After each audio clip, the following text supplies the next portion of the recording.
గారిని మాట్లాడవలసిందిగా రిక్వెస్ట్ చేస్తూ ఉన్నాం. నిజంగానే పాపం అనిపిస్తూ ఉంటుంది తిరువీర్ గారిని చూస్తుంటే. ఇక్కడికి వచ్చిన అల్లరి నరేష్ గారికి, హరిశంకర్ గారికి, దశరథ్ గారికి, బివిఎస్ రవి గారికి thank you sir, thank you so much. అదే కొంచెం నర్వస్గా ఉంది మాట్లాడడానికి. అండ్ మీడియా, నేను ఇంకా మర్చిపోలేదు, 4-5 నెలలు అయింది ప్రీ వెడ్డింగ్ షో రిలీజ్ అయ్యి. మీరు ఇచ్చిన సపోర్ట్ నేను ముసలోడు అయ్యాక కూడా మర్చిపోను. అండ్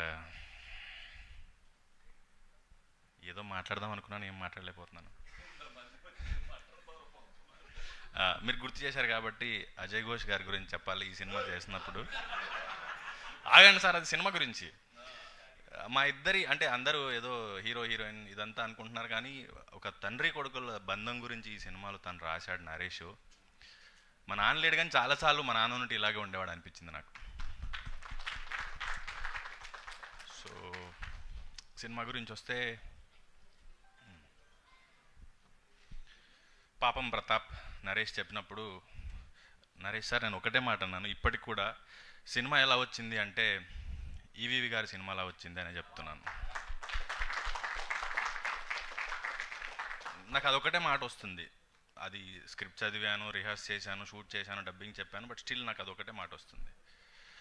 సో సినిమా విషయానికి వస్తే, మగాడంటే ఏడవకూడదు, భయపడకూడదు, బాధపడకూడదు, ఇలా ఏవో చెప్తూ ఉంటారు, కానీ మగాడు కూడా మనిషే. దాని గురించి బాగా చెప్పారు సినిమాలో. అండ్ లాస్ట్ 20 సెకండ్స్ ఒక బిట్ వస్తుంది, అది చూసినప్పుడల్లా అసలు నరేష్ ఎలా ఊహించాడు ఇది అనిపిస్తుంది. అంత మంచి క్లైమాక్స్ ఇచ్చాడు సినిమాకి.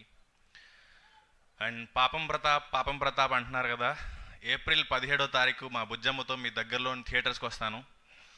పాపం ప్రతాప్ వీర ప్రతాప్ అయ్యాడని మీతోనే అనిపించుకుంటాను. థ్యాంక్ యూ తిరువీర్ గారు, thank you so much. And ఇప్పుడు మా కల్ట్ కెప్టెన్ హరీష్ శంకర్ గారిని మాట్లాడవలసిందిగా రిక్వెస్ట్ చేస్తున్నాం.